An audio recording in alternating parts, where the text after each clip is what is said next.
Hey guys, how's it going? How to add someone to a private Slack channel. So you can just open up your browser and just start looking for that topic, right? How you can add people to a channel. Just open the channel that you would like to add people to, and then click cluster to of profile pictures in the top right, and then click add people. And to add a few people, search for the members that you would like to add by name, email address, or user group if you are using a paid plan, and then select them, right? And then once you're done, just click add. And if you want to a visualize version of it, you could just go ahead right here and see right here this like create a channel basically, and basically you could just go ahead into your the preferred channel, right?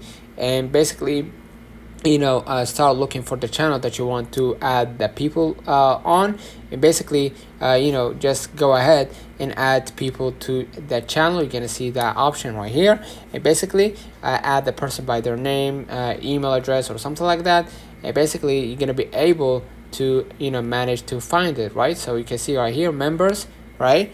And you're gonna see the visualize kind of how it's done basically. Let me know in the comments if this video helped you. Don't forget to like and subscribe, turn on the notification bell.